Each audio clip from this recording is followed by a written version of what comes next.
এই মুহূর্তে যে স্টোরিটি আমি আপনাদের সাথে শেয়ার করতে যাচ্ছি, ঘটনাটির স্থান আমেরিকার নিউ ইয়র্ক শহরের রনকনকমা।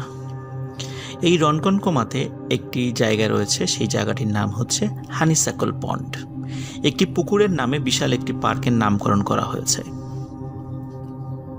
ঘটনাটি যার সাথে ঘটেছে সে আমার খুব কাছের একজন বন্ধু। আমরা একসাথে বিশ্ববিদ্যালয়ে লেখাপড়া করেছি, যার পৈতৃক নিবাস বাংলাদেশের সিলেটে।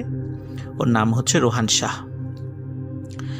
যার ভিডিও ইতোমধ্যে আপনারা দেখেছেন, এবং হানিসাকল পন্ডের ভিডিওটাও রোহান শাহ সেখানে গিয়ে আশেপাশের ভিউগুলো আমাদেরকে দেখানোর চেষ্টা করেছে, এবং সেই জায়গাটি সম্পর্কে আপনারা পরিচিত হয়েছেন। এবং ও যে ঘটনাটি শেয়ার করার কথা বলেছিল, এখন সেই ঘটনাটি আমি আপনাদের সাথে বলতে যাচ্ছি। তো কথা না বাড়িয়ে সরাসরি ঘটনাতে চলে যাচ্ছি। রোহান 2020 সালের ফেব্রুয়ারির মাঝামাঝির দিকে আমেরিকাতে পাড়ি জমায়। ওর পরিবার, মা বাবা ভাই বোন সবাই আমেরিকাতে থাকে। ও আমেরিকাতে চলে যায় কারণ তখন অল্প কিছু ফ্লাইট আমেরিকাতে চলাচল করছিল। আমেরিকাতে যাওয়ার পর সে কিন্তু তখন আমেরিকার লকডাউনের মধ্যে পড়ে যায়, কারণ তখন আমেরিকাতে করোনার একটা পিক টাইম চলছিল। এই জন্য শুরুর দিকে সে বাসা থেকে বের হয় না। এক সময় বাসা থেকে সে বের হয়, তার বাসা থেকে হাঁটতে হাঁটতে ওয়াকিং ডিস্টেন্স 7 থেকে 8 মিনিট। সে ওখান থেকে এতটুকু দূরত্বে একটি পার্কের সন্ধান পায়। সে পার্কের নাম হানিসাকল পন্ড। যেহেতু করোনার সময় সাধারণ মানুষের আনাগোনা খুব কম ছিল, এই জন্য সে যখন পার্কে যায়, পার্কে যাওয়ার পর সে মানুষের উপস্থিতি খুবই কম পেয়েছে। সে হানিসাকল পন্ডের মধ্যে যাওয়ার সময় ফার্স্টে যে বিষয়টা তার কাছে একটু উইয়ার্ড লাগে সেটা হচ্ছে যে ঢুকতেই ওইটার যে এন্ট্রান্স বা প্রধান প্রবেশ ফটক, এটি একটি আন্ডারপাসের মতো। আপনারা দেখেছেন ভিডিওতে যে একটি রেল লাইনের নিচ দিয়ে আন্ডারপাস তৈরি করা হয়েছে, এবং সে আন্ডারপাসের শুরু ফ্রন্ট সাইড এবং ভিতরেও অদ্ভুত সমস্ত ছবি আঁকানো। শুরুতে ঢুকতে একটি গা ছমছমে ভাব। ওখানে যাওয়ার পর সে দেখে প্রচুর গাছ কাটা, এবং গাছগুলো মনে হচ্ছে যে হ্যান্ড স যেগুলো আছে, হাতে যেই করাতগুলো চালায়, ইলেকট্রিক করাতগুলো আপনারা দেখেছেন অনেক সময় যে হাত দিয়ে গাছ কেটে ফেলছে। হাতে এক ধরনের করাত থাকে, হাতে হ্যান্ড চালিত যে করাতগুলো দিয়ে গাছ কাটা যায়, আপনারা অনেক সময় ভিডিওতে দেখেছেন। মনে হচ্ছে সেগুলো দিয়ে গাছ কেটেছে, এবং ছোট ছোট টুকরো করে করে বিভিন্ন জায়গায় রেখে দিয়েছে। কিন্তু গাছ কাটার পরে যে টুকরোগুলো রেখে দিয়েছে, এটা কিন্তু রাখার কথা নয়, এটি নিয়ে যাওয়ার কথা। কিন্তু এখানে রেখে দিয়েছে, অনেক গাছ সেখানে পচে নষ্ট হয়ে যাচ্ছে। কিন্তু অদ্ভুত ব্যাপার হলো, কোনো গাছ অনেক দিন ধরে কেটেছে, গাছ কাটার পরে সেই গাছের অংশগুলো সেটার গুড়ির পাশে রেখে দেওয়া হয়েছে, কিন্তু মাটির সাথে যেই অংশটুকু থাকে গাছ কাটার পরও, ওই শিকড় সহ ওই অংশটি অক্ষত রয়েছে। মনে হচ্ছে এই তো সেদিন মনে হয় কাটা হয়েছে, এমনটা মনে হয়। কিন্তু ওই গাছেরই যে অংশ বিশেষ পাশে পড়ে রয়েছে, সেটি পড়ে পচে নষ্ট হয়ে গেছে দেখে মনে হচ্ছে বছরের পর বছর হয়ে গেছে। কিন্তু তাহলে এই গুড়িটা কেন এখনো অক্ষত রয়েছে? সেটিরও তো পরিবর্তন হওয়ার কথা। সে চিন্তা করেছে যে এমনিতে এরকম হতেও পারে, যেহেতু শিকড় মাটির সাথে রয়েছে, এই কারণে সেটা অক্ষত থাকতেও পারে। প্রথমে ঢোকার পরে এই সমস্ত উইয়ার্ড বিষয়গুলো তার নজরে পড়ে। হানিসাকল পন্ডের একটি পাশে একটি কাঠের পুল রয়েছে। মানুষ যদি যায়, এই কাঠের পুলের উপর দিয়ে হাঁটাহাঁটি করে ওই পুকুর বা হানিসাকল পন্ডের প্রাকৃতিক দৃশ্যটা উপভোগ করার চেষ্টা করে। তো রোহান যখনই গিয়েছে সেখানে কোনো মানুষের দেখা পায়নি, কিন্তু একদম যে দেখা পায়নি সেটা বলা ভুল হবে, একজন ব্যক্তির দেখা সে পেত। সে দেখত ওই কাঠের পুলের একদম পাশে একজন ব্যক্তি মাছ ধরছে। সে দূর থেকে লক্ষ্য করত যে উনি বড়শিতে মাছ পাচ্ছেন, কিন্তু যখনই রোহান এই কাঠের পুলের উপরে উঠত এবং যতক্ষণ সেখানে থাকত, ততক্ষণ ওই ব্যক্তির বড়শিতে কোনো মাছ ধরা পড়ত না। এমন 1 দিন 2 দিন 3 দিন এভাবে বেশ কিছুদিন, সপ্তাহখানেক রোহান এটা অবজার্ভ করে। তো একদিন কৌতূহল হয়ে ওই ব্যক্তির কাছে রোহান যায় এবং হেসে দিয়ে রোহান বলে যে আমার মনে হয় আমি তোমার জন্য আনলাকি, কারণ হচ্ছে আমি যখনই তোমার কাছাকাছি থাকি তখন তুমি কোনো মাছ পাও না। তার লোকটি হেসে দেয় এবং লোকটির সাথে রোহান পরিচয় হয়। লোকটির নাম হচ্ছে ডেভিড। তো ডেভিডের সাথে কথাবার্তা হয় রোহানের। রোহান একটা বিষয় লক্ষ্য করে যে ডেভিড কেমন যেন গম্ভীর প্রকৃতির, মানে অতটা ফ্রেন্ডলি না। রোহান 5টা কথা বললে ডেভিড একটা কথার উত্তর দেয়। তো বিষয়টা রোহানের কাছে একটু বিরক্তিকর লাগে, কিন্তু যেহেতু সে চিন্তা করে যে আমি বাংলাদেশ থেকে এসেছি, এখানকার লোকজনের হয়তোবা একটু এমনটা ভাবে সে, যেহেতু সে আর একটা দেশের। তো একদিন রোহান চিন্তা করে যে আচ্ছা, আমি আসার সাথে সাথে ডেভিড মাছ পায় না, এই কাঠের পুলে ঘটনা কি? রোহান সেটা অবজার্ভ করার চেষ্টা করে একদিন, যে আসলে আমি আজকে দেখবো, অনেকক্ষণ থাকবো যে ডেভিড আসলে মাছ পায় কিনা। রোহান একদিন আসার পরে অনেক পিছন দিয়ে ঘুরে এসে ডেভিডের একদম পেছন দিকে দাঁড়ায়, একদম পেছন দিকে একটু দূরে একটি ঝোপের কাছে দাঁড়ায় এবং সে দেখে যে আসলে ডেভিড মাছ পায় কিনা। কেন আমি আসার সাথে সাথে ডেভিড একটা মাছও পায় না, কেন দিনের পর দিন এমন ঘটনা ঘটছে। রোহান ফলো করে যে ডেভিড আসলে একটা মাছও পাচ্ছে না, অনেকক্ষণ হয়ে যায় ডেভিড কোনো মাছই পাচ্ছে না। রোহান অপেক্ষার আর না করে চলে যায়, গিয়ে ডেভিডকে বলে কি খবর ডেভিড, তোমার মাছ কতগুলো ধরেছ? তো ডেভিড বলে এই যে দেখো অনেকগুলো মাছ ধরেছি। তো রোহান খেয়াল করে যে তার ঝুড়ি ভর্তি মাছ, এবং মানে মাত্র হয়তো কয়েক মিনিট হয়েছে ধরেছে, সেই মাছগুলো তার ঝুড়ির মধ্যে লাফালাফি করছে। কারণ মাছ কিন্তু 5-7 মিনিটের বেশি বেঁচে থাকার কথা নয়, কিন্তু একদম লাফালাফি করছে। তো ডেভিডকে জিজ্ঞেস করে যে ডেভিড, তুমি এই মাছগুলো কখন ধরেছো? এই যে এই মাত্রই ধরলাম। বলে ওখানে তো বিভিন্ন প্রজাতির মাছ ছিল। বলে এই মাছটা কতক্ষণ আগে ধরেছে? বলে এই যে 10 মিনিট আগে। এই মাছটা কতক্ষণ আগে ধরেছে? বলে এই যে 5 মিনিট আগে। অথচ রোহান কিন্তু অনেকক্ষণ ধরে ফলো করছে যে ডেভিড কোনো মাছ পাচ্ছে না। তাহলে ডেভিড কিভাবে মাছ পেল?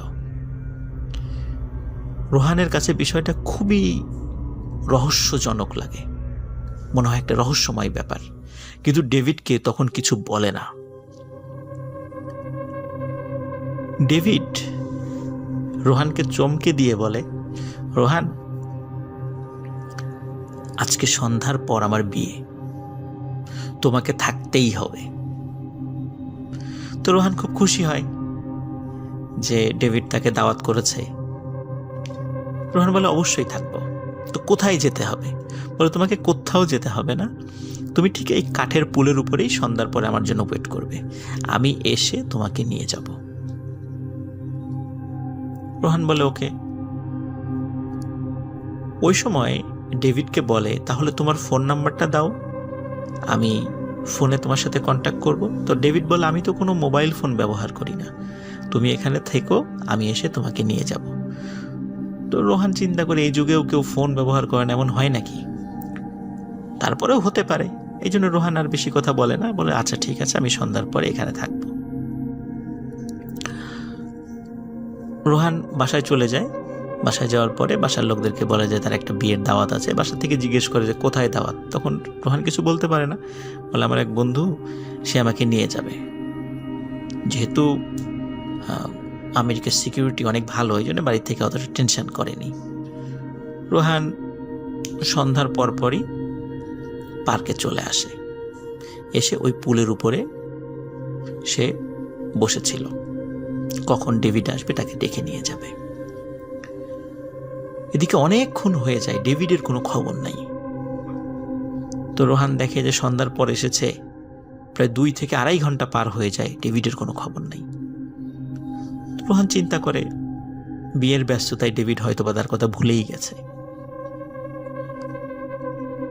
তারপরেও রোহান চিন্তা করে আরেকটু অপেক্ষা করি, দেখি কি হয়। রোহান হঠাৎ করে শুনতে পায় যে পুকুরের মধ্যখান থেকে একটা গোঙানির আওয়াজ। মনে হয় কেউ খুব কষ্ট, খুব অনেক হয় না যে অনেক যন্ত্রণা পাচ্ছে, যন্ত্রণায় মানুষ কাতরাচ্ছে, এমন গলা দিয়ে শব্দ বের হয়, মনে হচ্ছে এমন খুব যন্ত্রণা পাচ্ছে একজন মানুষ, এমন শব্দ করছে। এবং মাঝে মাঝে এই পার্কের মধ্যে থেকে সে নেকড়ের ডাক শুনতে পাচ্ছে। এই পার্কে কিন্তু কোনোভাবেই নেকড়ে থাকার কথা নয়, কারণ এটা যদি ওইভাবে বন্যপ্রাণী থাকতো তাহলে কিন্তু কোনো মানুষের এন্ট্রান্স এখানে দিত না।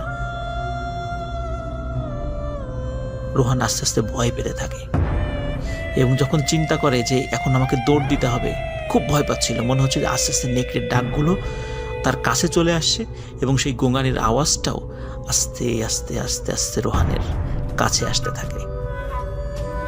তখন রোহান সিদ্ধান্ত নেয় সে এখন দৌড় দেবে। যখনই সে দৌড় দিতে যাবে হঠাৎ দেখে যে কাঠের পুলের একটা পাশ থেকে লম্বা আলখেল্লা পরা একজন মানুষ হেঁটে আসছে।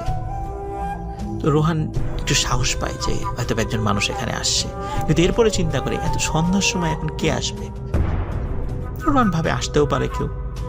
যতই কাছে আসছে রোহানের মনে হচ্ছে আরে এটা তো ডেভিড মনে হচ্ছে, সত্যি ডেভিড।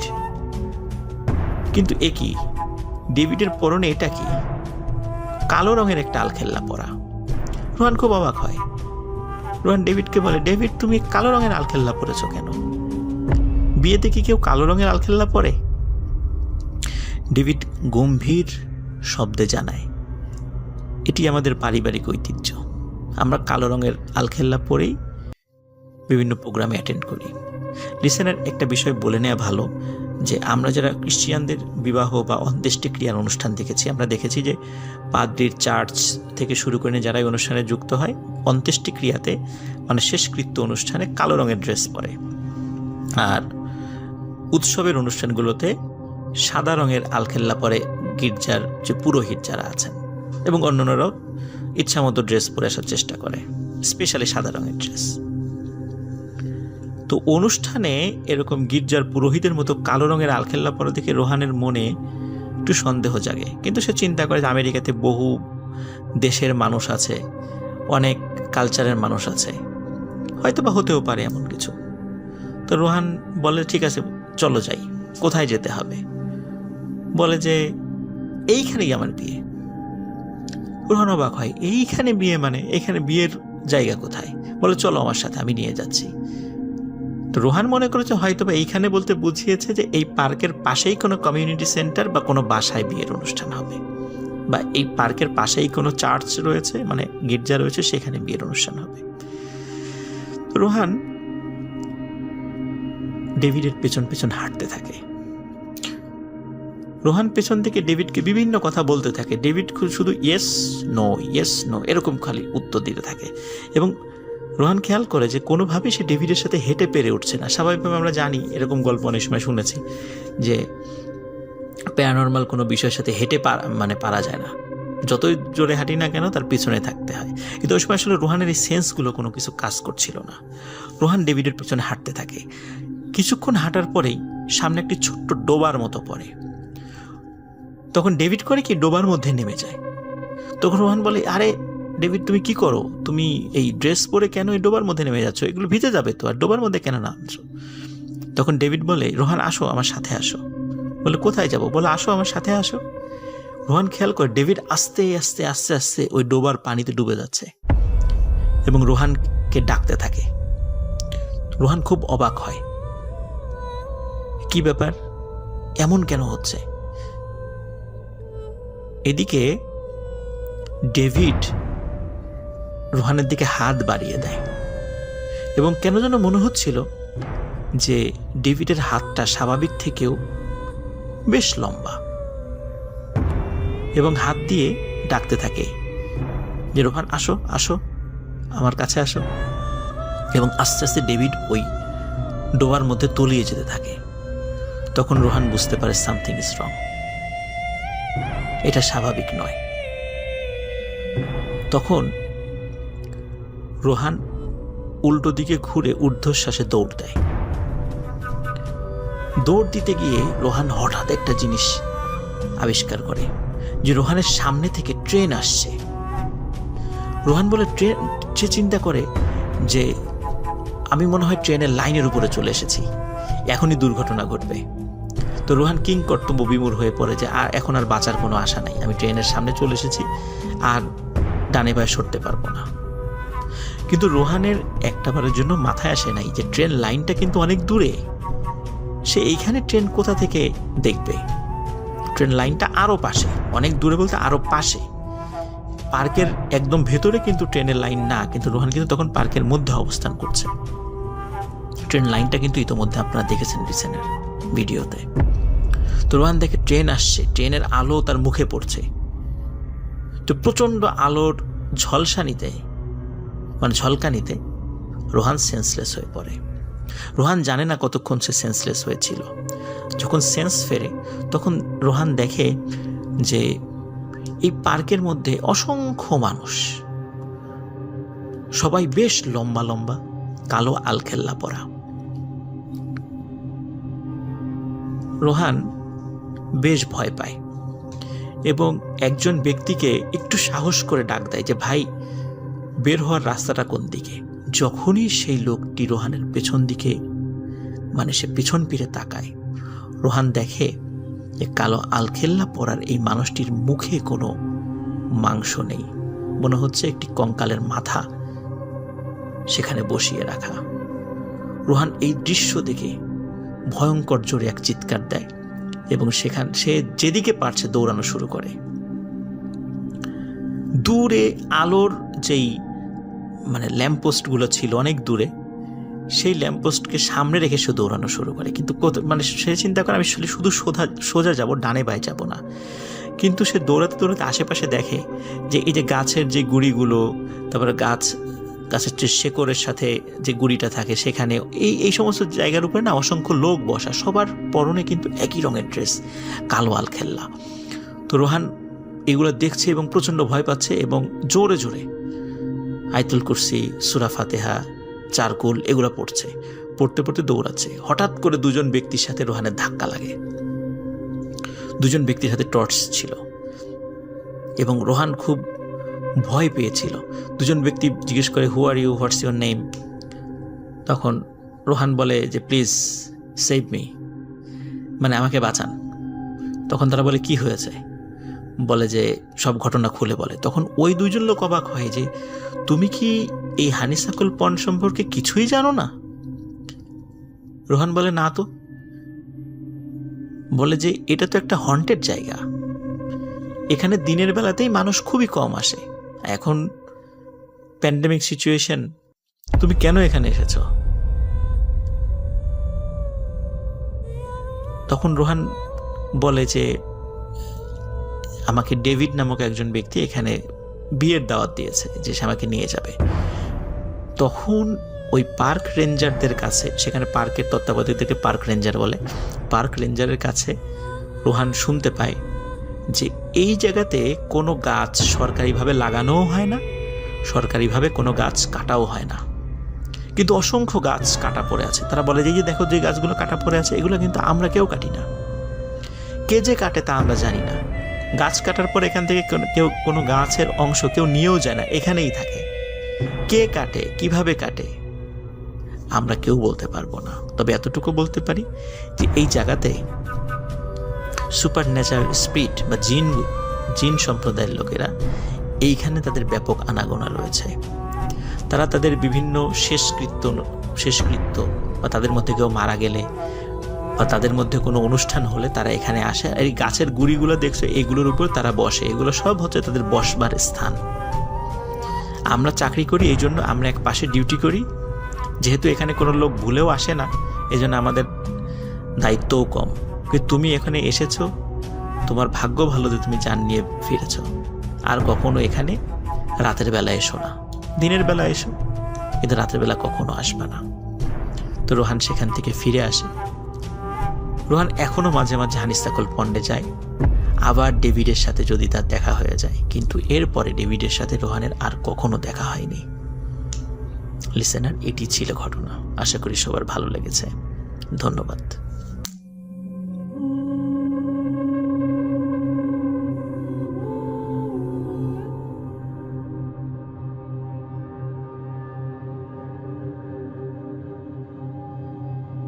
আসসালামু আলাইকুম রাসেল ভাই, আমি গোলাম রবি, ফুড.com-এর লিসেনারদের সেবায় নিয়োজিত একজন সদস্য।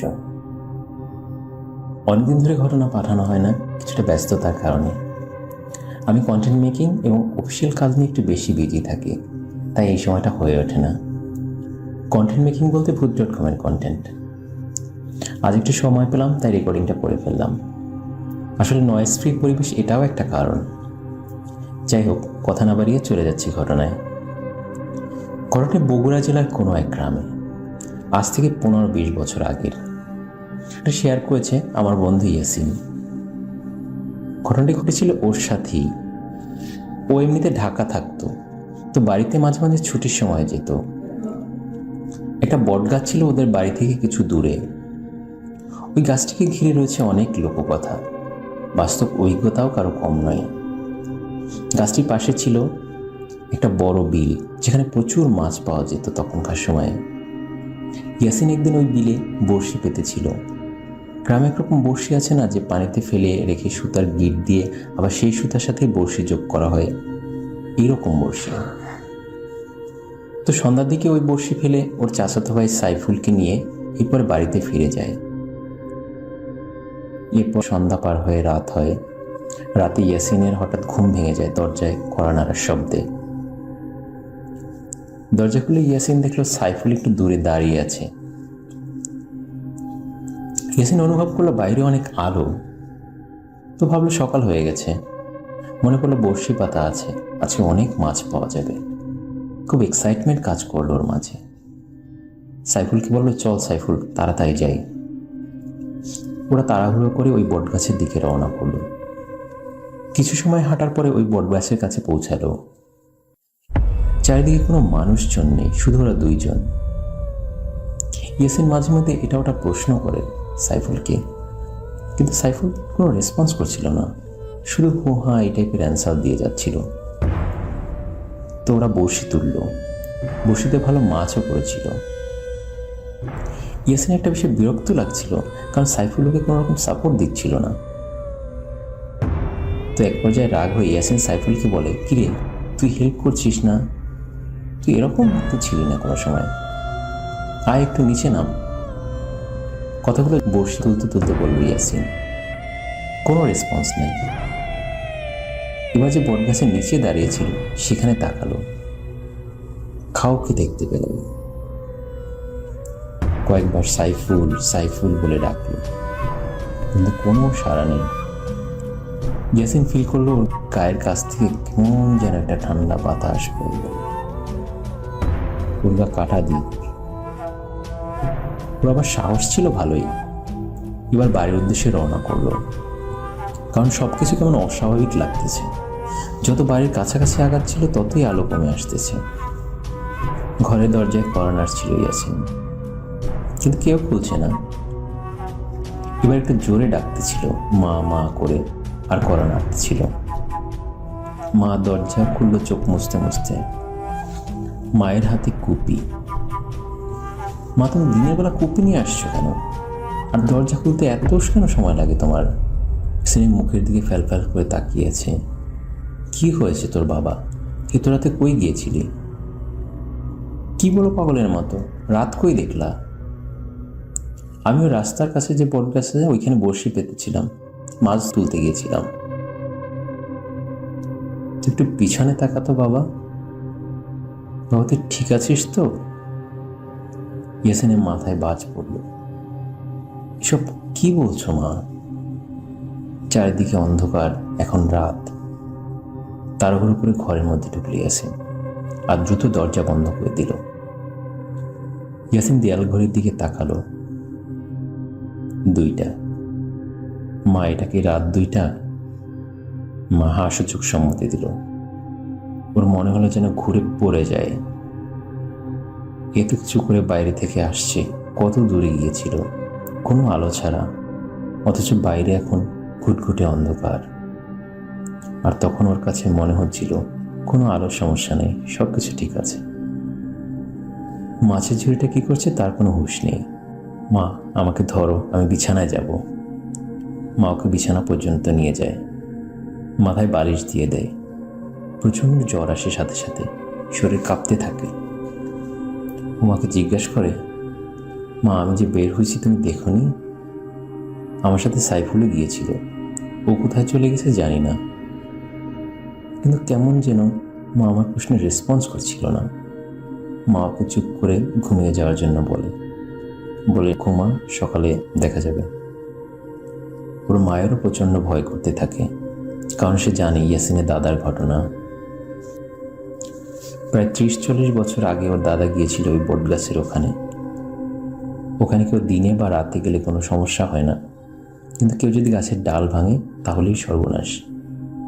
যেটা হয়েছিল ইয়াসিনের দাদার এভাবে ডাল ভাঙার পরে জ্বর আসে, উনি 2 দিন পরে মারা যান। তাই ওনার ভয় একটু বেশিই করতেছিল। বারবার বলছিল, বাবা ঘুমা, সকাল হোক তোকে ডাক্তারের কাছে নিয়ে যাব। সকাল হয়ে ওর জ্বর কমে আসে, কিন্তু অস্থিরতা কাটাতে 2 দিনের মতো সময় লাগে। সকালে সাইফুলকে খোঁজা হয় ওদের বাসায় বলে ও বাইরে কোথায় গিয়েছে, ফিরতে সন্ধ্যা হবে। মা জিজ্ঞেস করলো, সাইফুল কি রাতে ইয়াসিনের সাথে গিয়েছিল? সাইফুলের মা বললেন, ও তো সামনে ঘুমায়, ঠিক জানি না, তবে মনে হয় না। যদি বের হতো তাহলে শব্দ পেতাম। সাইফুল ফিরতে ফিরতে রাত 8টার মতো বেজে যায়।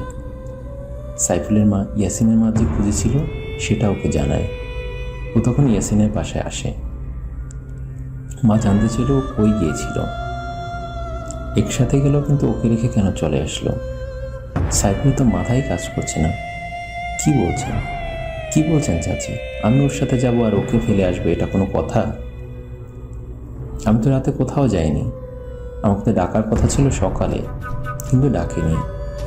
আমি একটু রাগও হয়েছিলাম। তো মাছ পেয়েছিলি? জিজ্ঞেস করলো ইয়াসিনকে। এরপর সব খুলে বলে ওকে। ও তো শুনে ভয়ে একাকার। আমি রাতে বের হইনি আর ইয়াসিনকেও ডাকিনি, কিন্তু এটা কি করে সম্ভব? আর রাতে বের হোক, তাও আবার আলো ছাড়া, পূর্ণিমা হতো না। এরকম অমাবস্যা টাইপের অন্ধকারে তো আলো ছাড়া বের হওয়া সম্ভবই না।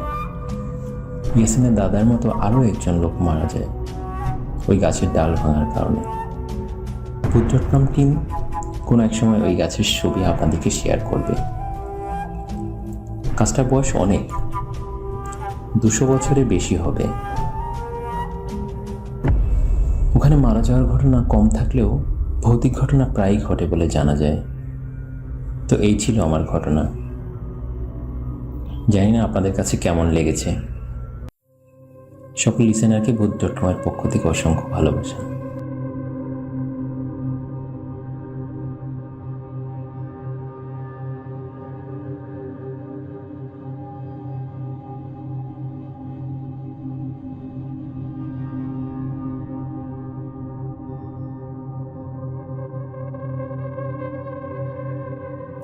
লিসেনার্স, এই মুহূর্তে যে ঘটনাটি আমি আপনাদেরকে শেয়ার করতে যাচ্ছি, ঘটনাটি আমাকে পাঠিয়েছে আমাদের খুলনার লিসেনার সৈকত। ইতোপূর্বেও আমাদেরকে খুলনার বেশ কিছু লোমহর্ষক ঘটনা পাঠিয়েছিল, যেটা আমার মাধ্যমে আপনারা শুনতে পেয়েছেন। এবারও তার ব্যতিক্রম হয়নি। এবার সৈকত আমাদেরকে পাঠিয়েছে শেখ জাহিদুল ইসলাম সুমন ভাইয়ের মুখ থেকে শোনা কিছু ঘটনা, যেটি তার শ্বশুর বাড়িতে ঘটেছিল। জাহিদুল ইসলাম সুমন ভাই কিছুদিন আগেও একটি ঘটনা পাঠিয়েছিলেন, যেটি তার বাসায় ঘটেছিল এবং সেই বাড়ির ভিডিও সহ আমাদেরকে দিয়েছিলেন। ইতোমধ্যে আপনারা সেটা দেখেছেন। জাহিদুল ইসলাম সুমন ভাইয়ের বাসা খুলনার রায়ের মহল এলাকায়। তো কথা না বাড়িয়ে সরাসরি ঘটনাতে চলে যাচ্ছি। ঘটনাটির সময় ছিল 1975 সাল। ঘটনাটি ফার্স্টে যার সাথে ঘটেছিল তিনি শেখ জাহিদুল ইসলাম সুমন ভাইয়ের শ্বশুর। ওনার শ্বশুর পেশায় একজন হোমিওপ্যাথি চিকিৎসক ছিলেন। ওনার চেম্বার ছিল খুলনার বসুরপাড়া নামক একটি জায়গায়, আর ওনার বাসা ছিল মোহাম্মদনগরে। প্রতিদিন রাত 10টা থেকে 10:30টার দিকে উনি চেম্বার বন্ধ করে বাসায় ফিরে আসতেন। বাসায় ফিরে আসার সময় একটি ছোট্ট ব্রিজ পার হতে হতো, এটিকে গল্লামারি ব্রিজ বলে। ওই সময়তেই ওর ওই ব্রিজটির বয়স ছিল প্রায় 100 বছর। ব্রিজ কেন্দ্রিক ছোটখাটো ঘটনা হর হামেশাই মানুষের সাথে ঘটত, কিন্তু জাহিদুল ইসলাম সুমন ভাইয়ের শ্বশুরের সাথে কখনো ঘটেনি, যার কারণে উনি সেগুলো তেমন কোনো পাত্তা দিতেন না। কোনো একদিন উনি চেম্বার বন্ধ করতে যাবেন, হঠাৎ একটা ইমার্জেন্সি রোগীর খবর আসে। উনি তাড়াহুড়া করে চেম্বারটা খোলা রেখে সে রোগীর বাড়িতে চলে যান। তো সে রোগীর বাড়িটি বসুরপাড়া থেকে একটু ভেতর দিকে ছিল। তো রোগীর ওষুধপত্র দিয়ে আবার উনি চেম্বারে ফিরে আসেন এবং চেম্বার বন্ধ করতে করতে প্রায় রাত 1টা বেজে যায়। রাস্তায় কেউ ছিল না তখন। ওনার কাছে ছিল একটি সাইকেল, এমনকি টর্চ লাইট, যেটি নিয়ে উনি প্রতিদিন আসা যাওয়া করতেন। তো সেদিনও ওই রাতের বেলা উনি সাইকেল এবং টর্চ লাইট নিয়ে ফিরছিলেন। উনি যখন গল্লামারি ব্রিজের কাছে আসেন এবং ব্রিজের দিকে উনি সাইকেল চালিয়ে উঠতে থাকেন, তখন ওনার হঠাৎ মনে হয় ওনার শরীরটা আস্তে আস্তে অবশ হয়ে যাচ্ছে, উনি আর সাইকেল চালাতে পারছেন না। উনি ভাবেন হয়তোবা যেহেতু সাইকেল নিয়ে উঁচুতে উঠছেন, ওনার শরীরের প্রেশার পড়ছে, শক্তি বেশি লাগছে, এই জন্য এমন মনে হচ্ছে। উনি সাইকেল থেকে নেমে যান এবং সাইকেল ঠেলে আস্তে আস্তে ব্রিজের উপর ওঠেন। ব্রিজের উপর উঠেই উনি হঠাৎ একটি ভয়ঙ্কর দৃশ্য দেখে স্তম্ভিত হয়ে যান। উনি দেখেন ব্রিজের ঠিক অপর পাশে প্রায় 30 থেকে 40 ফুট লম্বা দানবাকৃতির মানুষের মতো কিছু একটি দাঁড়িয়ে আছে এবং তার দিকে বড় বড় চোখ করে তাকিয়ে আছে। চাঁদের আলো ছিল, যার কারণে সেটা স্পষ্ট বুঝতে পারছিলেন। সুমন ভাইয়ের শ্বশুর ওই জায়গা থেকে পেছন দিকে ঘুরে আবার সাইকেল চালিয়ে চলে আসার চেষ্টা করতে থাকেন, কিন্তু উনি সেটা করতে পারেননি, কারণ ওনার মনে হচ্ছিল ওনার সমস্ত শরীর অবশ হয়ে গেছে এবং উনি একদম স্টিল দাঁড়িয়েছিলেন সেখানে, কোনোভাবেই এক চুল পরিমাণ নড়তে পারছিলেন না। ওদিকে ওই ভয়ঙ্কর দানবাকৃতির প্রাণীটি, সে নিজেও কোনো কথা বলছে না সুমন ভাই শ্বশুরের সাথে, সে ওখান থেকে সরছেও না, নড়ছেও না, শুধু সুমন ভাই শ্বশুরের দিকে তাকিয়ে আছে।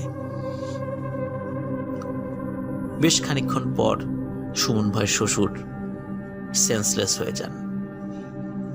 সকালে উনি আবিষ্কার করেন নিজেকে তার বাসায়, কারণ উনি ডাক্তার হওয়ার সুবাদে এলাকার অনেকেই তাকে চিনতেন এবং তিনি অজ্ঞান হওয়ার পর সকালবেলা মানুষ তাকে উদ্ধার করে বাসায় দিয়ে আসে।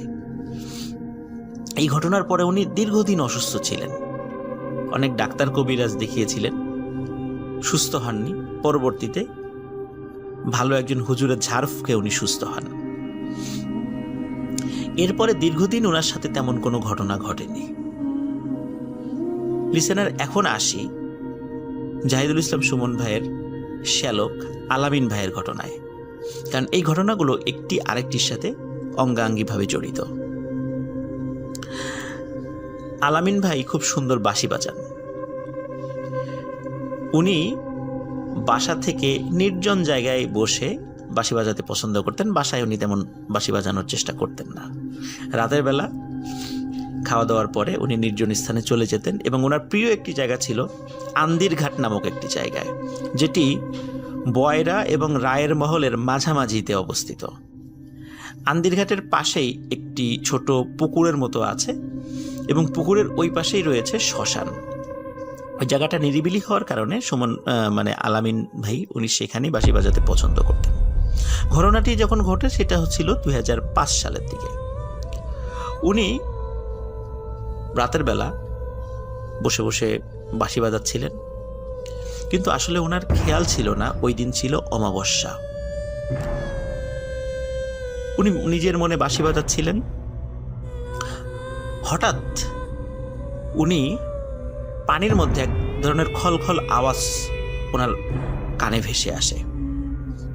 উনি ভালো করে লক্ষ্য করেন এবং শুনতে পান যে পানির মধ্যে কিছু একটা নড়ছে এবং সেটি মাছ না, অন্য কিছু, এবং নাকি সুরে হেসে ওঠে।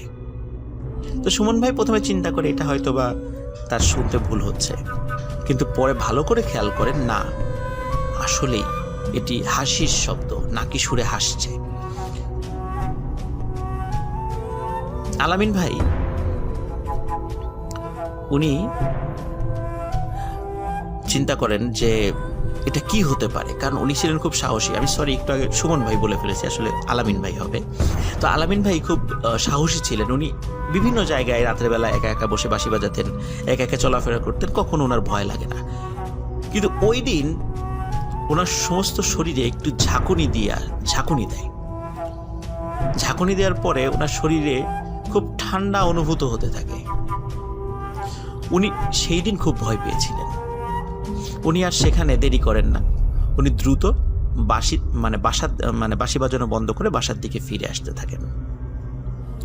উনি যখন হেঁটে আসছিলেন আন্দিরঘাট থেকে, তখন ওনার মনে হচ্ছিল ওনার পেছনে কেউ একজন হেঁটে হেঁটে আসছে, কিন্তু উনি যখনই পেছন দিকে তাকান উনি কাউকে দেখতে পান না।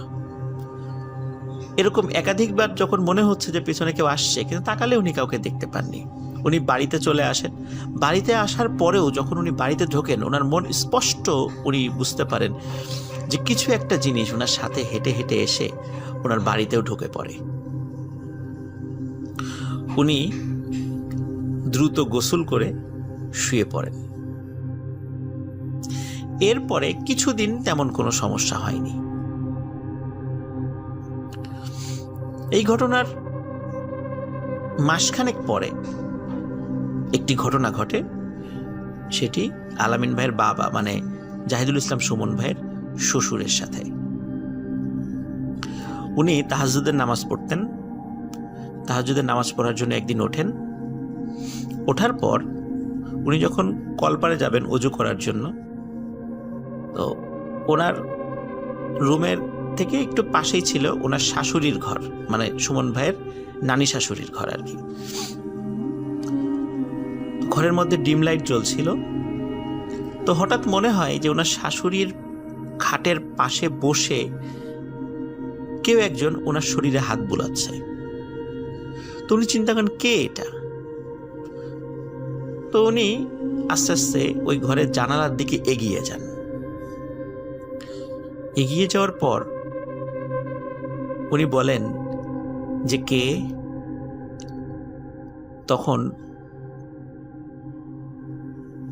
ওনার দেখা একটি কালো রঙের ছায়ামূর্তি তার শাশুড়ির শরীরে হাত বুলানো বন্ধ করে আস্তে আস্তে জানালার দিকে এগিয়ে আসে। তখন উনি দেখেন যে এটির শরীরের আকৃতিটা মানুষের মতো, কিন্তু মাথাটা বিড়ালের মতো। এই দৃশ্য দেখার সাথে সাথে উনি চিৎকার দিয়ে ওখানে সেন্সলেস হয়ে পড়ে যান। বাড়ির সবাই জেগে ওঠে। তাকে জিজ্ঞাসা করা হয় যে কি দেখেছে। তাকে সেন্স থেকে ফেরানো হয় পানি ছিটিয়ে। তখন তাকে যখন জিজ্ঞাসা করা হয় তখন তিনি সব ঘটনা খুলে বলেন। এই ঘটনা যখন ওনার বাসায় ঘটে তখন সবাই আতঙ্কিত হয়ে যান যে কি হতে পারে। তখন সুমন ভাই বলে যে এই যে কিছুদিন আগে আমি তো বাঁশি বাজাতে গিয়েছিলাম, তখন আমার সাথে এরকম একটা ঘটনা ঘটেছিল। আমার মনে হলো যে কোনো একটা জিনিস আমার সাথে বাসায় চলে এসেছে। পরবর্তীতে তারা একজন হুজুর ডেকে বাড়ি বন্ধ করান, কিন্তু আসলে কোনো লাভ হয়নি। যখন বিড়ালের মাথাওয়ালা ওই প্রাণীটি সুমন ভাইয়ের শ্বশুর দেখার পর এই একই ছায়ামূর্তিটি উনি মাসখানেক পরে আবার দেখেন। হঠাৎ রাতের বেলা ওনার ঘুম ভেঙে যায়। ঘুম ভাঙার পর উনি খেয়াল করেন যে ওনার বিছানার পাশে কেউ একজন দাঁড়িয়ে আছে। উনি বলেন কে, কোনো কথা বলে না। ওনার পাশে বেড সুইচ ছিল। যখনই বেড সুইচটা অন করেন এবং লাইট জ্বলে ওঠে, উনি দেখেন একটি মানুষের অবয়বের মতো, কিন্তু মাথাটা বিড়ালের মতো। এবং সেই বিড়ালের মাথাওয়ালা ওই ভয়ঙ্কর প্রাণীটি সুমন ভাইয়ের শ্বশুরকে দেখে হেসে ওঠে। সুমন ভাইয়ের শ্বশুর প্রচণ্ড জোরে চিৎকার দেন এবং উনি তখন স্ট্রোক করেন। স্ট্রোক করার পরে উনি মাসখানেক জীবিত ছিলেন, তারপর উনি মারা যান। ঘটনাটি এখানেই শেষ নয়। উনি মারা যাওয়ার বছর খানেক পর আর একটা লোমহর্ষক ঘটনা ঘটে ওনার বাড়িতে। সুমন ভাইয়ের ওয়াইফ এবং তার বড় বোন, ওনারা ওই দিন ফ্লোরিং করছিলেন। খুব গরম পড়েছিল, এই জন্য চিন্তা করেন আজকে ফ্লোরিং করবেন। তো সুমন ভাইয়ের ওয়াইফ এবং ওয়াইফের বড় বোন ওনারা একসাথে ফ্লোরিং করছিলেন। খাটে ওনারা শন নাই, নিচে শুয়েছিলেন। গভীর রাত্রে খচখচ শব্দে সুমন ভাইয়ের ওয়াইফের বড় বোনের ঘুম ভেঙে যায়। উনি লক্ষ্য করেন যে খাটের নিচে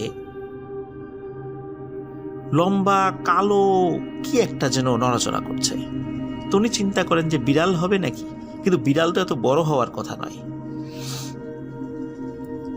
তখন পাশে থাকা ওনার বোনকে ডেকে ওঠায় যে এই দেখ তো এটা কি। খাটের নিচে স্বাভাবিকভাবে অন্ধকার থাকার কথা, কিন্তু সেই অন্ধকারও ওনারা স্পষ্টভাবে বুঝতে পারেন যে এই জিনিসটা কি। লিসেনার, এটা হচ্ছে সেই জিনিস যেটি সুমন ভাইয়ের শ্বশুর 2 বার দেখেছিলেন। এবং অদ্ভুত ব্যাপার, ওনারা 2 বোন যখন দেখেন যে ওই বিড়ালের মাথাওয়ালা ওই প্রাণীটি শাড়ি পরা ছিল এবং তাদের কপালে একটি টিপ ছিল, ওনারা এই দৃশ্য দেখে প্রচণ্ড জোরে চিৎকার করে ওঠেন। আশেপাশের রুম থেকে লোক চলে আসে। আসার পরে বলে কি হয়েছে, তখন ঘটনাটা খুলে বলেন। এরপর একজন হুজুরকে নিয়ে আসা হয় যে আসলে এরকম বারবার কেন ঘটছে আমাদের পরিবারে। তখন হুজুর বলেন যে 1975 সালে যখন আলামিন ভাইয়ের বাবা মানে শেখ জাহিদুল ইসলাম সুমন ভাইয়ের শ্বশুর যখন ওই গোল্লামারি ব্রিজের কাছে ওই ভয়ঙ্কর মূর্তিটি দেখেছিলেন, ওই মূর্তিটাই ওনার সাথে পরবর্তীতে ওনার বাড়িতে চলে আসে। আসার পর তেমন কোনো ক্ষতি সে করেনি, কিন্তু 2005 সালের দিকে আলামিন ভাই যখন শ্মশানে বাঁশি বাজাতে যান, শ্মশানের কাছে আন্দিরঘাট নামক জায়গায়, তো সেখান থেকে এই বিড়ালের মাথাওয়ালা মানুষের দেহধারী একটি প্রাণী চলে আসে। এবং আসার পরে আগের যেই ভয়ঙ্কর জিনটি ছিল তার সাথে মিলে তারা এখানে স্থায়ীভাবে আসন গেড়েছে, বসবাস শুরু করেছে এবং এই বাড়িতে তারা তাদের রাজত্ব কায়েম করার জন্য এই বাড়ির লোকদেরকে ভয় দেখাচ্ছে। প্রিয় লিসেনার্স, এখনো ছোটখাটো ঘটনা ঘটে যাচ্ছে, যদিও তারা অনেক চেষ্টা করেছে এটি বন্ধ করার জন্য, অনেকটা কমেছে, কিন্তু এখনো ছোটখাটো ঘটনা শেখ জাহিদুল ইসলাম সুমন ভাইয়ের শ্বশুর বাড়িতে ঘটে চলছে। এটি ছিল ঘটনা। আশা করি সবার ভালো লেগেছে। ধন্যবাদ।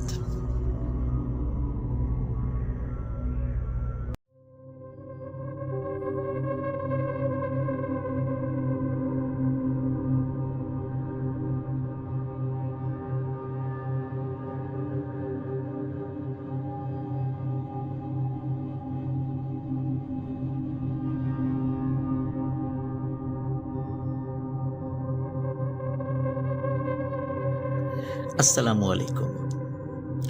প্রিয় লিসেনার্স, এই মুহূর্তে আমি যেই ঘটনাটি শেয়ার করতে যাচ্ছি, ঘটনাটি যার সাথে ঘটেছে তিনি আমাদের পুরান ঢাকার ওয়ারিতে বসবাসকারী রোমানা আপুর সাথে। ঘটনাটি যখন ঘটে তখন তিনি বাংলাদেশে ছিলেন না, তখন তিনি ছিলেন আমেরিকাতে। তো আমেরিকাতে ঘটে যাওয়া এই ঘটনাটি আমি এখন আপনাদের সাথে শেয়ার করতে যাচ্ছি। উনি আমাকে যেভাবে বলেছেন আমি ঠিক সেভাবেই বলার চেষ্টা করছি। আমেরিকাতে উনি টানা 1 যুগ বসবাস করেছিলেন, পরবর্তীতে বাংলাদেশে এসেছিলেন, আবার গিয়েছেন। 1999 সালে আমেরিকার আটলান্টা অঙ্গরাজ্যের ডুলুথ সিটির গুইনেট কাউন্টিতে উনি একটি বাড়ি কেনেন। উনি এবং ওনার হাজব্যান্ড বাড়িটার লোকেশন, সৌন্দর্য দেখে অনেক পছন্দ করেন। বাড়িটার সম্পর্কে একটু বর্ণনা না দিলেই নয়। বাড়িটি ছিল একটি টিলার উপরে, চারিদিকে অসংখ্য সুন্দর সুন্দর গাছ ছিল। আরো মজার বিষয় হলো, পাহাড়ি বেশ কিছু হরিণ জাতীয় প্রাণী প্রায়ই বাড়ির সামনে দিয়ে হাঁটাহাঁটি করত, যার কারণে এই বাড়িটি ছিল অসাধারণ রকমের সুন্দর। ওনারা যখন বাড়িটি কেনার সময় জানতে পারেন বাড়িটিতে একজন একটা চাইনিজ ফ্যামিলি বসবাস করত। তারা বাড়িটি ছেড়ে দিয়ে চলে যান। তারা কেন চলে যান সে সম্পর্কে যখন তথ্য নেন, জানতে পারে তাদের বদলিজনিত কারণে তারা এই এলাকা ছেড়ে চলে যাচ্ছেন। তাই এই বিষয় নিয়ে আসলে তাদের কোনো কৌতূহল আর সৃষ্টি হয়নি। বাড়িতে রোমানা আপুর পরিবার যখন প্রবেশ করে তখন প্রথমেই তাদের কাছে একটু ব্যতিক্রম লাগে। সেটা হচ্ছে, বাড়িতে ঢোকার পরপরই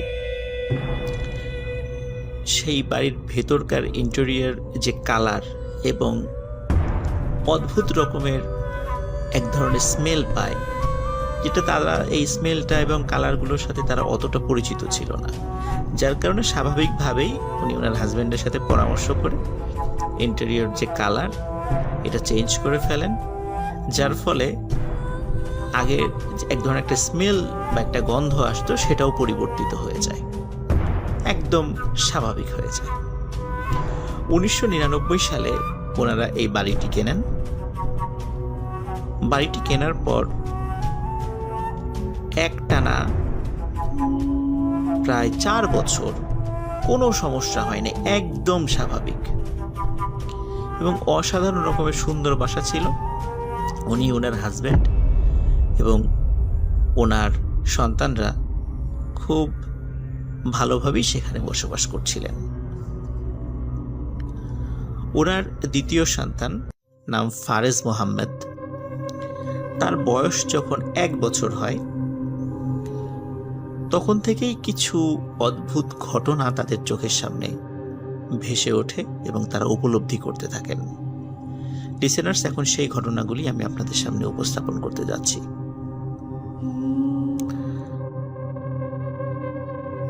প্রথম দিকে যে বিষয়গুলো ঘটে সেটা হচ্ছে যে অদ্ভুত রকমের এক ধরনের দরজায় নক করার শব্দ তারা শুনতেন।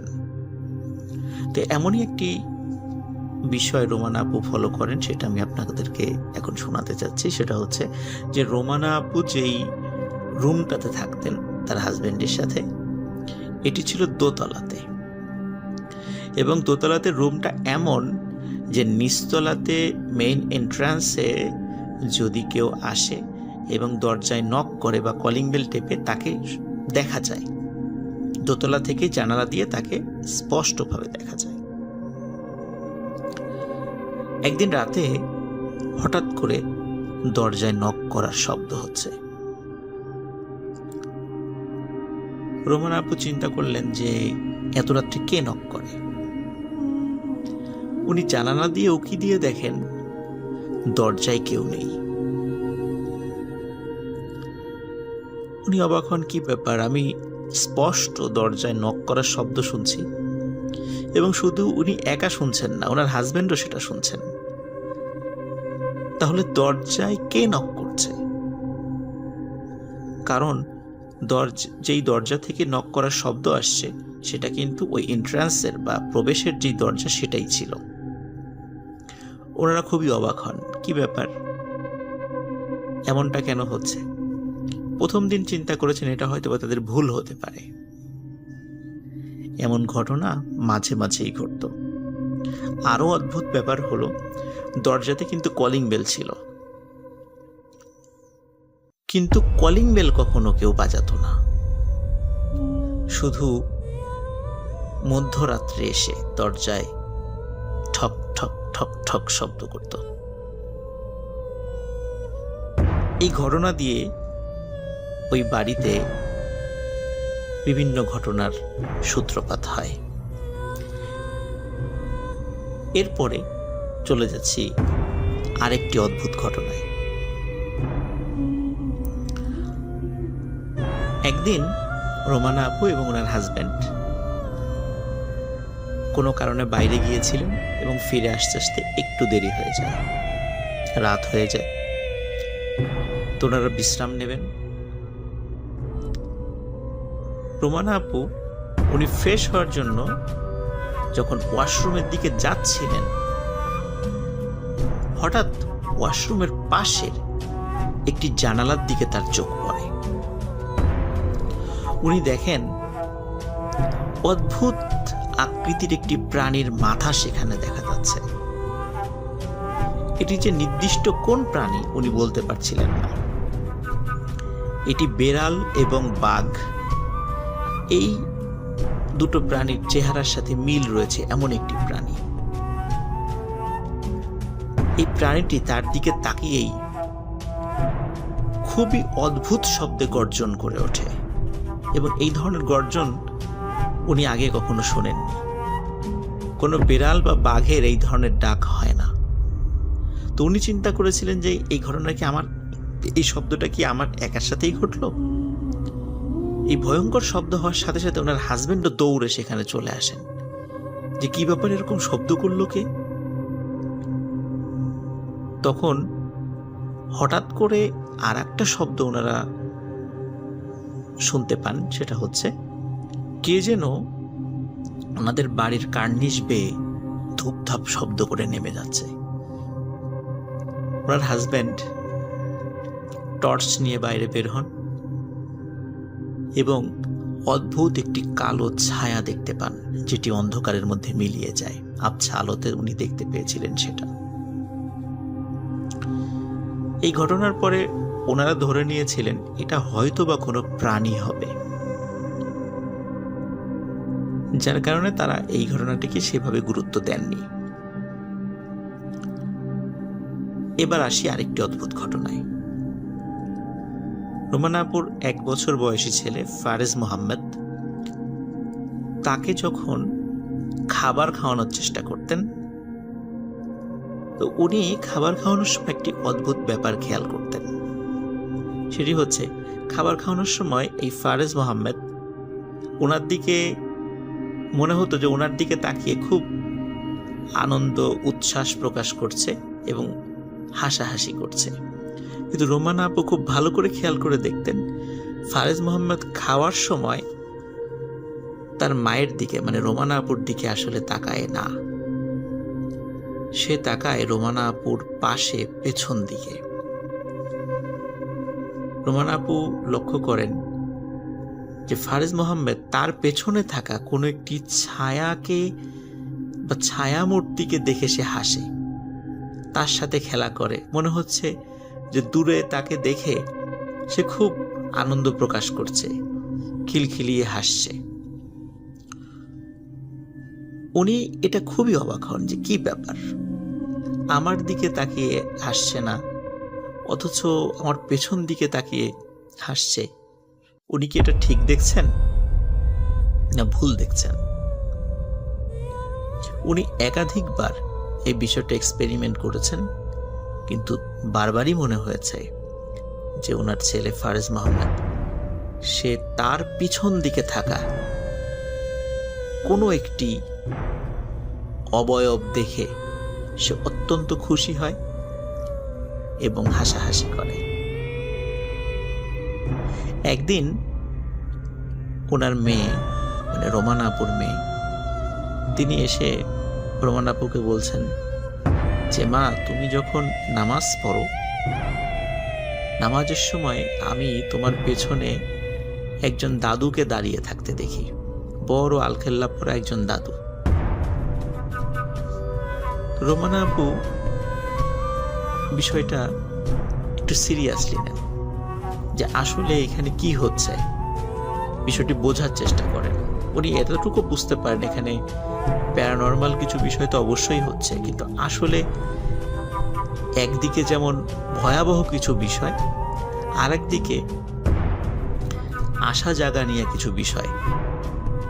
ওনার সবসময় মনে হতো যে কোনো একটি বিষয় ওনাকে ক্ষতি করার চেষ্টা করছে, কিন্তু আর একটি জিনিস সেই ক্ষতি থেকে তাদেরকে বাঁচানোর চেষ্টা করছে। এটি আরো নিশ্চিত হন আরেকটি ঘটনা ঘটার পরে। ওনারা একটি অ্যাকোরিয়ামে মাছ পালতেন। মাছটির নাম রাখেন প্রিমা। এই মাছটি তার ছেলে ফারেজ মোহাম্মদের খুব প্রিয় ছিল। সাধারণত যেই ফিশ বলে মাছটি রাখতেন, কিছুদিন পর পর মাছটি একটি বড় বালতিতে পানির মধ্যে রেখে ফিশ বোলটি পরিষ্কার করতেন। একদিন উনি ওই মাছটির ফিশ বোল পরিষ্কার করার জন্য মাছটিকে একটি বড় বালতির মধ্যে রাখেন এবং ফিশ বোলটি পরিষ্কার করার জন্য কিছু পাউডার দিয়ে ভিজিয়ে রেখে উনি, ওনার হাজবেন্ড এবং ওনার বাচ্চাদেরকে নিয়ে উনি বাজারে যান। চিন্তা করেন যে ফিরে এসে ফিশ বোলটি পরিষ্কার করে মাছটি আবার জায়গায় রাখবেন। বাজার থেকে ফিরে ওনার ঘরে যে এন্ট্রান্স, মানে প্রবেশ দরজা, সেই দরজা দিয়ে ঢুকে প্রথমেই পড়ে হচ্ছে ফর্মাল ডাইনিং। এই ফর্মাল ডাইনিং এর পরেই রয়েছে কিচেন, আর এই কিচেনেই উনি এই মাছটি রেখে গিয়েছিলেন। উনি এসে দেখেন কিচেনের ওই বালতির মধ্যে মাছটি নেই। উনি খুব অবাক হন, কি ব্যাপার, এখানে তো কোনো বিড়াল আসার কথা না, কোনো প্রাণী এসে মাছটি খেয়ে যাওয়ার কথা নয়, তাহলে মাছটি কোথায় গেল? মাছটি খোঁজা শুরু করেন, কারণ মাছটি ওনার ছেলে ফারেজ মোহাম্মদের খুবই প্রিয়। উনি মাছটি খুঁজতে খুঁজতে এমন একটি জায়গায় ওই মাছটিকে আবিষ্কার করেন, আসলে কোনোভাবেই মাছটি সেখানে আসার কথা ছিল না। মাছটি ছিল কিচেন থেকেও বেশ দূরে,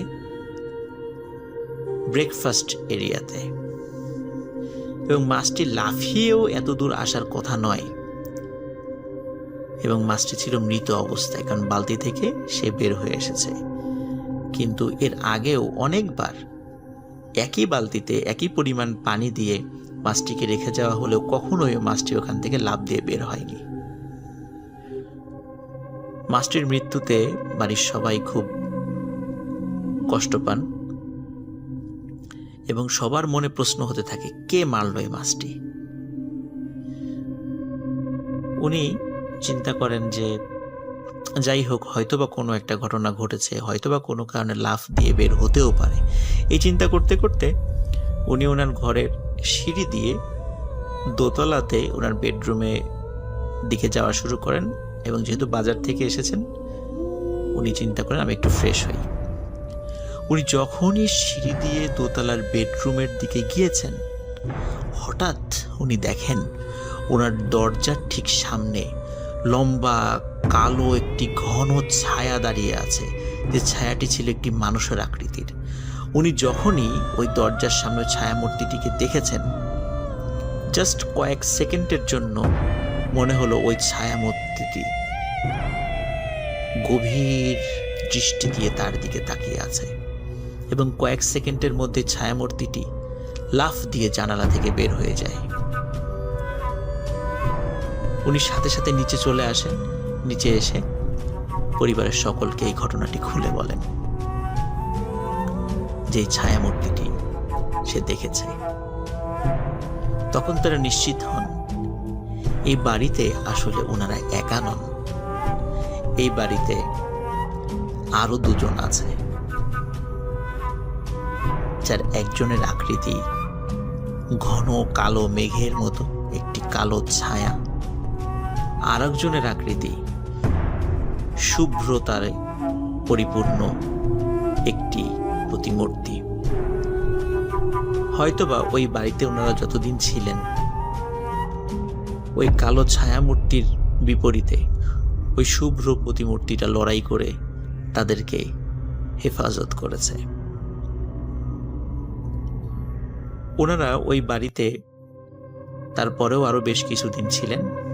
পরবর্তীতে ওই বাড়িটি বিক্রি করে দিয়ে ওনারা আর একটা অ্যাপার্টমেন্টে ওঠেন, কারণ প্রতিনিয়তই এই ধরনের ভয়াবহ ঘটনা যেহেতু ওনাদের সাথে ঘটতে থাকে, এই কারণে ওনারা আসলে ওই বাড়িতে থাকাটা ওয়াইজ ডিসিশন মনে করেননি।